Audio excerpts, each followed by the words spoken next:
आज हम चर्चा करेंगे देश के अंदर 70 साल के बाद एक ऐसे प्रधानमंत्री का जन्म हुआ है जो जितनी भी योजनाएं लागू की उन योजनाओं का आज तक वो देश के नागरिकों को उसके फ़ायदे को नहीं समझा सके।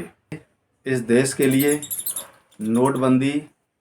नोटबंदी के बाद जीएसटी, सब्सिडी जैसे तमाम योजनाएं जो सरकार लेके आई, उन योजनाओं से जिस प्रकार से कहा गया था कि देश के नागरिकों का समग्र विकास होगा, लेकिन यहाँ देश का ही विकास नहीं हुआ। ठीक उसी तरह किसानों के उत्तम विकास के लिए सरकार 3 कानून लेकर आई थी। वो तीनों कानून कृषि से संबंधित थे, कृषि बिल के थे, जिसमें किसान अपने माल को देश के अंदर किसी भी मंडी में बेच सकता था। ऐसे उसमें कई तथ्य दिए गए थे। भंडारण का भी तथ्य था, जिसमें कोई भी व्यापारी अधिक भंडारण भी कर सकता था। इसके अंदर तमाम तरह के योजनाओं में कुरीतियाँ भरी हुई थी। उन्हीं कुरीतियों के खिलाफ देश के अंदर किसानों ने 1 साल से अधिक संघर्ष किया और इस संघर्ष के बीच उनको अपने प्राणों की भी आहुति देनी पड़ी। इन नियमों को लेकर भारत सरकार और किसान के बीच में कई बार टकराव हुआ और इनके टकराव के बीच में सुप्रीम कोर्ट भी आया और किसान अपने ज़मीनों को बचाने के लिए निरंतर संघर्ष कर रही थी और सरकार निरंतर किसानों को समझाने का प्रयास करती रही। इन कुरीतियों को वो भली भांति समझा नहीं सके, किसान बिलों को वो किसानों को समझा नहीं सकी। और जिस प्रकार से चुनाव नज़दीक आ रहे हैं, उत्तर प्रदेश और पंजाब के अंदर चुनाव होने वाले हैं, आगामी चुनाव आने वाले हैं। इन चुनावों को देखते हुए केंद्र सरकार ने अपनी हार को बचाने के लिए, अपनी सरकार को पुनः बनाने के लिए इन बिलों को वापस करने का निर्णय लिया है। जैसे ही वापस करने का निर्णय लिया है तो देश के अंदर एक नई तरह की राजनीति का जन्म हो चुका है। अब पूरा देश सवाल कर रहा है, क्या देश के प्रधानमंत्री नोटबंदी के लिए माफ़ी मांगेंगे? क्या देश के प्रधानमंत्री जीएसटी के लिए माफ़ी मांगेंगे? कहीं प्रधानमंत्री धारा 370 को वापसी का ऐलान ना कर दें।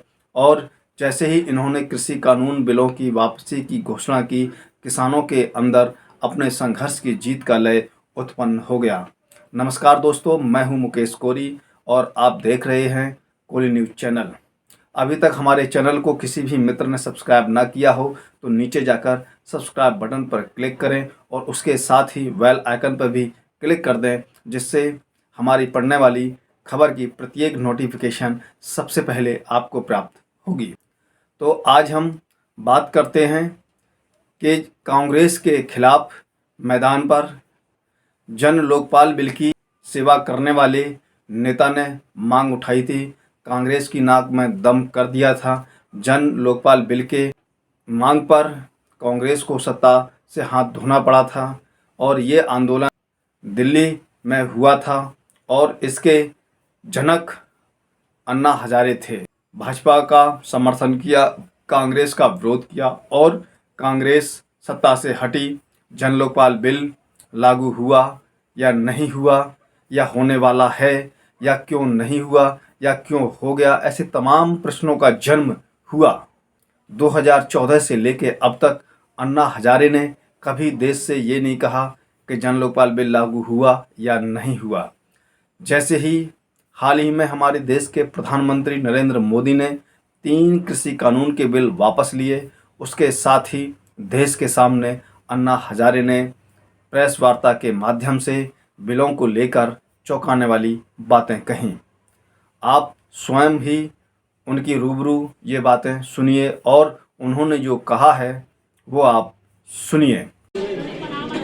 क्या करना पड़ता है, बलिदान करना पड़ता है, संघर्ष करना पड़ता है, ये हमारे देश का इतिहास है। आज़ादी से पूर्व से ये इतिहास चल रहा है।